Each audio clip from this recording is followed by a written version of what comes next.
fois.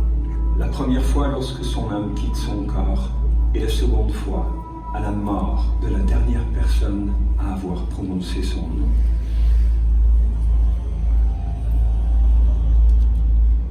La vallée des rois, lieu de sépulture des pharaons d'Égypte de l'Antiquité.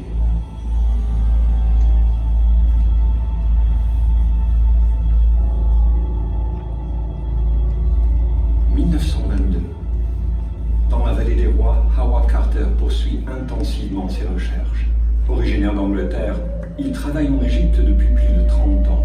Embauché à 17 ans en raison de ses aptitudes artistiques, il ne tarde pas à tomber amoureux de l'Égypte et de son histoire. Il participe à de nombreuses fouilles archéologiques et grâce à son travail acharné et à sa détermination, il devient un égyptologue respecté. La découverte d'une coupe inscrite du nom de Toutankhamon convainc Carter que la tombe de ce roi méconnu gît quelque part dans la vallée et qu'elle n'a peut-être pas été visitée par les pilleurs ou les explorateurs. En 1908, Carter est engagé par Lord Carnarvon, un riche aristocrate et égyptologue amateur. Lorsque Carnarvon obtient son permis de fouille dans la vallée en 1915, la chasse au tombeau de Toutankhamon s'intensifie, mais ses recherches s'avèrent infructueuses et coûteuses. En 1922, Howard Carter réussit à convaincre Lord Carnarvon de financer une dernière saison de fouilles. C'est sa dernière chance.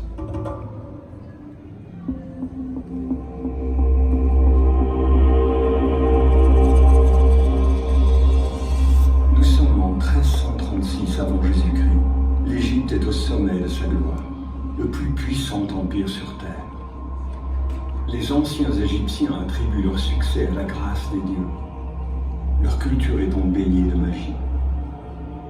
Chaque jour, le dieu soleil sillonne le ciel. Chaque nuit, il traverse le royaume des morts, dangereux et obscur. Le soleil renaît chaque matin pour entreprendre son voyage, ce même cycle éternel auquel a accès le roi après sa mort, grâce à la magie. À peine âgé de 9 ans, Toutankhamon accède au trône. Il vit dans une richesse et un luxe inimaginables jusqu'à sa mort soudaine, à 19 ans. Les prêtres préparent son corps à entamer sa périlleuse odyssée dans l'au-delà. Ils le munissent d'amulettes, de formules et d'instruments magiques. Bref, tout ce dont le jeune roi aura besoin pour affronter les sombres obstacles qui se dresseront entre lui et le paradis.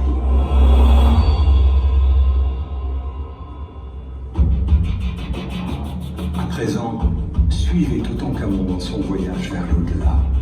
Admirez les objets magnifiques placés dans ce tombeau pour le protéger contre les forces surnaturelles. Rencontrez les créatures qui le menacent et les dieux qui assurent sa protection.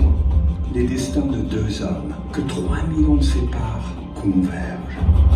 Howard Carter devient l'égyptologue le plus réputé au monde et Toutankhamon devient immortel. Il est désormais le plus célèbre de tous les pharaons, celui dont le nom vivra à jamais.